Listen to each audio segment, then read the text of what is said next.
1978, l'Allemagne est sous tension. À l'ouest, la RFA, démocratie sous le regard permanent de Washington.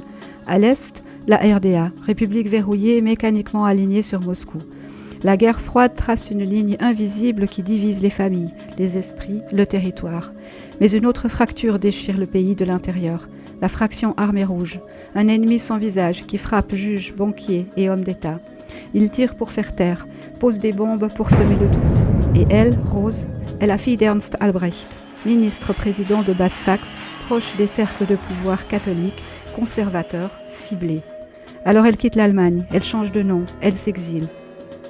Mais cette fuite à Londres, était-ce un simple refuge, un déguisement politique ou l'amorce d'une opération restée dans l'ombre des archives ?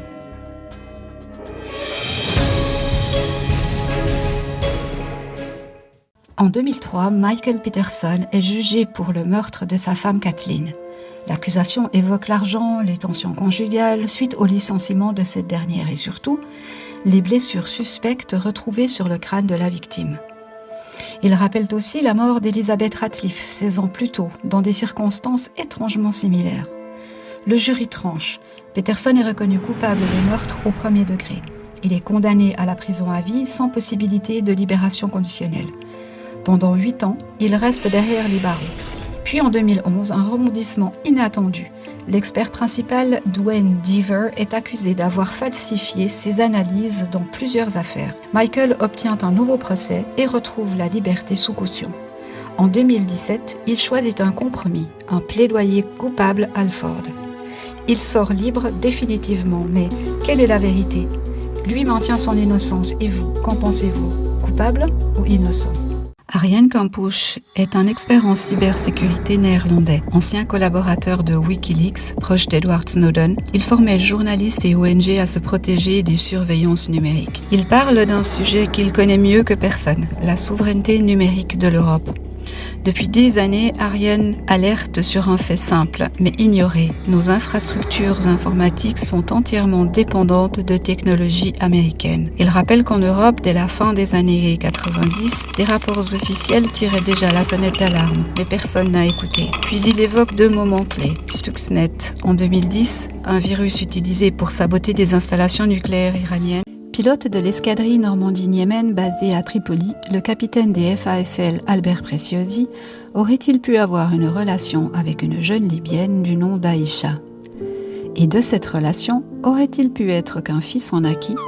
Retour en arrière, nous sommes en 1941. La Deuxième Guerre mondiale ravage la planète.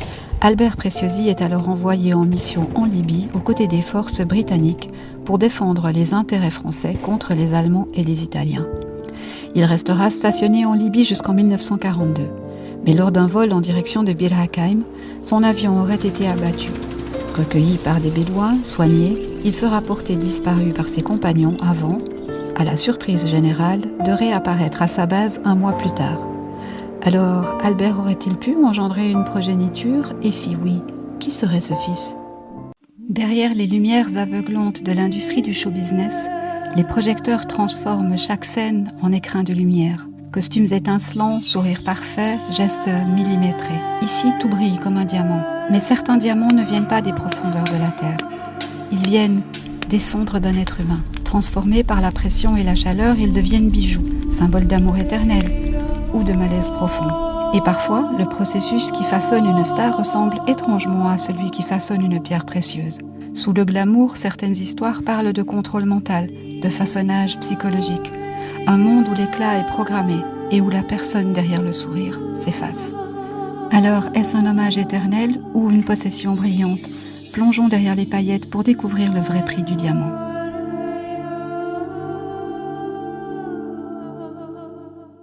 Griselda Blanco, la madrina, à peine débarquée aux États-Unis, elle comprend vite, le vrai trafic ne passe pas par les ports, mais par les salons dorés. À Miami, ces hommes infiltrent les villas huppées, les cuisines, les clubs, les tribunaux, caméras cachées, dossiers montés, comptes offshore.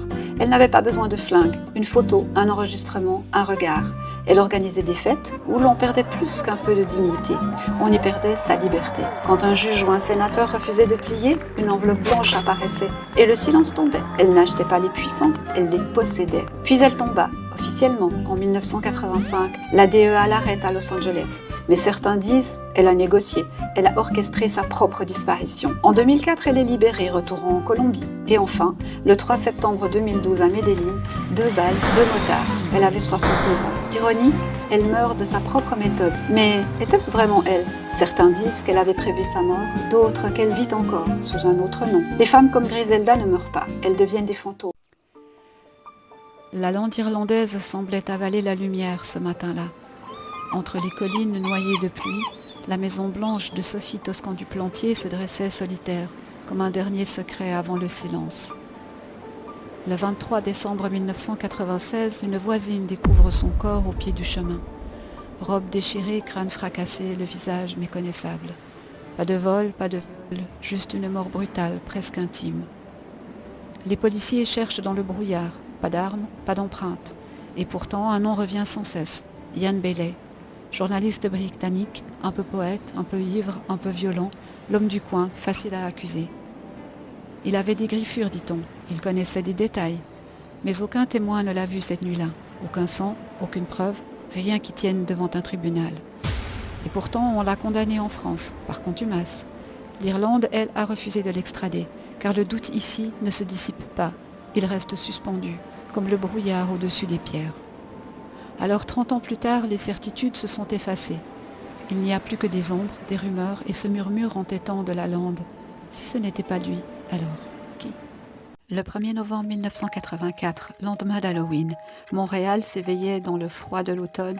Dans les rues du quartier Hochelaga Maisonneuve, on pouvait encore voir les citrouilles sur les balcons et les papiers de bonbons sur le sol, vestiges des jeux de la veille, des bonbons ou un sort. Mais en ce jour de la Toussaint, Sébastien Métivier, 8 ans, et son ami Wilton Lubin, 12 ans, quittent l'atelier bricolage auquel ils ont participé durant cette froide après-midi. 2 minutes à pied les séparent de leur domicile. À 17h, ils avancent sur l'avenue des Jardins. On ne les reverra plus jamais vivants. Le petit Wilton est retrouvé le 2 décembre 1984 sur les berges du Saint-Laurent, près de l'île Charon. L'autopsie révélera qu'il a eu la gorge tranchée. Pour le petit Sébastien, il est à ce jour toujours porté disparu. Le même jour, ce 1er novembre, Maurice Viens, 4 ans, est approché par une voiture sombre à 13h15 sur la rue d'Orion. Sa dépouille sera retrouvée le 6 novembre 1984 dans une maison abandonnée à Saint-Antoine-sur-Richelieu. Il aura subi des violences. 3 disparitions tragiques qu'à ce jour aucune enquête n'a réussi à élucider. Et c'est là qu'un détail troublant vient hanter les esprits. En effet, en 1984, une organisation ésotérique faisait ses débuts au Québec, l'Ordre du Temple solaire. Fasciné par la mort, la pureté et les symboles sacrificiels, ce mouvement allait bientôt marquer l'histoire par des drames sanglants au Québec, en Suisse et en France. Coïncidence ou non, son apparition fait écho à la disparition de ses 3 enfants, jour de la Toussaint, lendemain de la fête des morts. 40 ans plus tard, le mystère demeure entier. Était-ce l'œuvre d'un prédateur isolé, d'un voisin qui connaissait trop bien les habitudes des enfants, d'un proche ou l'ombre d'un courant plus vaste, un ordre secret qui commençait alors à étendre ses racines? Et si la disparition de Sébastien Métivier avait été plus qu'un crime, le signe avant-coureur d'un rituel dont nous n'avons pas encore percé le secret? Tout a commencé avec une simple photo prise un soir à Londres, une image que la monarchie préférerait effacer. Londres 2001. Dans les salons feutrés de Belgravia, une photographie fige 3 silhouettes. Une adolescente nommée Virginia Roberts, le prince Andrew et leur hôtesse Ghislaine Maxwell. L'image deviendra plus tard l'un des symboles d'une affaire qui ébranlera la royauté britannique. Autour d'eux, un 4e nom gravite dans un silence lourd, Jeffrey Epstein. Financier mondain condamné en 2008 pour délits sexuels sur mineurs et accusé d'avoir entretenu un vaste réseau de trafic. Andrew reconnaîtra l'avoir connu et avoir séjourné dans ses propriétés. Il qualifiera cette relation de mal jugée. Dans son livre Nobody's Girl, paru en 2025, Virginia Giuffre affirme avoir eu 3 rencontres sexuelles avec le prince alors qu'elle était mineure et sous contrôle d'Epstein. Elle décrit Londres, New York et l'île privée de Little St. James. Elle écrit qu'Andrew se serait comporté, je cite, « comme si avoir des relations sexuelles avec moi était son droit de naissance ». Fin de citation. L'affaire ne s'arrête pas au prince. En 2011, son ex-épouse, Sarah Ferguson, reconnaît avoir accepté 15 000 livres de Jeffrey Epstein pour l'aider dans ses difficultés financières. Elle présentera plus tard des excuses publiques et qualifiera cet épisode d'erreur de jugement. Des emails de l'époque montrent une formulation amicale envers le financier, ce qui entraînera la rupture de plusieurs partenariats caritatifs en 2025. En 2022, face au scandale médiatique et à la procédure civile intentée par Giuffre aux États-Unis, finalement réglée à l'amiable sans reconnaissance de culpabilité, la souveraine retire au prince ses patronages militaires et les cartes de la vie publique. Puis en octobre 2025, Andrew annonce qu'il n'utilisera plus le titre de Duke of York avec l'approbation du palais, estimant que les accusations persistantes, je cite, distraient de l'œuvre de Sa Majesté. Fin de citation. Il continue de nier catégoriquement, elle maintient, les documents s'accumulent, l'opinion se fracture et la monarchie se replie derrière ses murs. Les scandales tombent comme des pièces renversées, mais les mains qui les poussent restent hors champ. Car si Andrew n'est qu'un pion, alors ceux qui tiennent l'échiquier continuent de jouer. On l'appelle le Club des 27, cette étrange lignée d'artistes morts à 27 ans. Hendrix, Joplin, Morrison, Cobain, pour les plus célèbres. Et puis en 2011, Amy Winehouse. Même âge, même destin brisé. Une voix singulière empreinte de soul et de douleur qui semblait venir d'une autre époque. Derrière son audace et son humour se cachait une immense fragilité. Amy n'était pas qu'une chanteuse, elle était sa musique. Chacune de ses chansons était une confession, chaque performance une bataille contre elle-même. Mais dans les coulisses, l'industrie musicale veillait au grain en la poussant toujours plus vite, toujours plus loin. Les contrats, les tournées, la pression médiatique, tout ce qui la rendait célèbre finit par la détruire. C'est le 23 juillet 2011 que son garde du corps, Andrew Morris, la découvre sans vie dans sa maison de Camden à Londres. Le rapport d'autopsie conclura à une intoxication massive à l'alcool. Plus de 5 fois la limite légale sera détectée dans son sang. Officiellement, une mort accidentelle. Mais le doute persiste. Amy nous a quittés trop tôt, mais son empreinte reste indélébile. À travers ce tirage, je lui rends hommage, à sa lumière, à ses blessures et à son talent, qui continue de vibrer bien au-delà de la scène. La question des aveux dans les affaires criminelles est toujours sujette à controverse. Sont-ils spontanés, simulés, suggérés ou tout simplement arrachés sous pression ? À cela s'ajoute la problématique des témoins, ceux qui voient, qui entendent, parfois assistent à des scènes cruciales, mais n'interviennent pas, ne préviennent personne. Dans l'affaire que nous explorons aujourd'hui, ces deux zones d'ombre se percutent de plein fouet. Nous sommes dans la banlieue de Toulouse. Martine, 24 ans, raccompagne son compagnon à l'arrêt de bus ce matin du 8 décembre 1986. L'appartement est resté en activité, le fer à repasser est branché sur la planche, le petit déjeuner servi. Martine remonte alors les 3 étages de son immeuble et quelqu'un l'attend. Elle est violemment agressée, puis disparaît. Aucun corps ne sera jamais retrouvé. Pendant plus de 30 ans, l'enquête piétine. Puis en 2016, une lettre parvient aux autorités. Une ancienne amie de la victime désigne un suspect, JB, un proche du couple. La machine judiciaire s'emballe. On le retrouve sur son lieu de travail à plusieurs centaines de kilomètres de là. Arrêté, il passe aux aveux en garde à vue. Mais lors de sa première comparution devant le juge d'instruction, il se rétracte entièrement. On lui demande alors « Où avez-vous mis le corps de Martine ?» Il répond qu'il ne se souvient pas. Un témoin capital existe pourtant. Une voisine médecin qui, ce matin-là, dit avoir observé dans la cage d'escalier une scène d'une grande violence. Elle aurait également entendu des cris en direction de la cave menant au garage. Mais dans les 2 cas, elle ne prévient jamais la police. Son témoignage, contesté aujourd'hui par les enquêteurs eux-mêmes, deviendra l'un des points les plus controversés du dossier. En 2022, JB est jugé et condamné à 20 ans de réclusion criminelle. Il fait appel. Mais quelques semaines avant l'ouverture de son procès, il se dévivant en prison, laissant l'affaire dans un état de doute et de silence. Alors, a-t-il réellement tué Martine, ou bien les cartes vont-elles nous raconter une toute autre histoire ? Je pourrais vous parler des mystères de Rennes-le-Château, des Wisigoths, des Templiers, de la comtesse d'Oppoul ou même du village d'Oppoul. Mais je préfère commencer par la fin, l'assassinat de l'abbé Gélis. Nous sommes à Costossa, un petit village de la haute vallée de l'Aude. Ce matin-là, c'est la Toussaint. Les cloches appellent aux prières, mais dans le presbytère, personne ne répond. On finit par enfoncer la porte. L'abbé Antoine Gélis gît au sol, le crâne fracassé, la pièce retournée, comme si quelqu'un avait cherché autre chose que de l'argent. Étrangement, presque rien n'a disparu. On parle de bruit de pas, de visites nocturnes, de quelqu'un qui connaissait bien les lieux.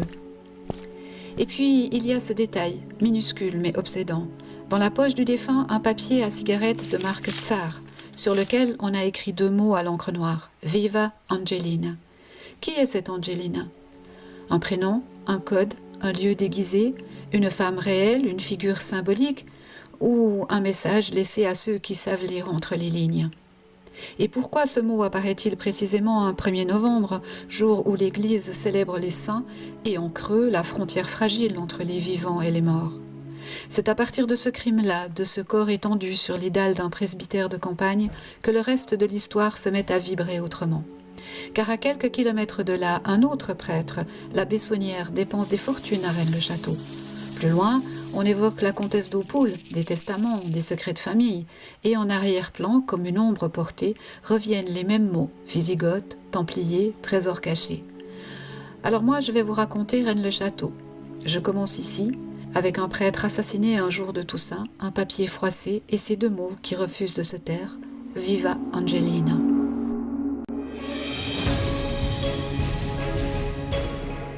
Un rond-point, une voiture qui s'arrête, une femme qui descend. C'est la dernière image supposément connue de Nadine Chabert en vie. Ce jour-là, son mari affirme la déposer à un rond-point. Nadine doit, selon lui, rejoindre une collègue avant de partir pour un stage à Paris. Elle s'éloigne, la voiture redémarre, Nadine disparaît. Mais très vite, le récit se fissure. Le stage à Paris n'était pas prévu ce jour-là, mais le lendemain. Nadine, habituellement irréprochable dans son travail, ne se présente à aucun de ses rendez-vous professionnels, une absence totale, jamais observée auparavant. Aucun appel, aucun message, aucun signe de vie. Dans l'ombre, un autre détail pèse lourd. Nadine était engagée dans une procédure de divorce.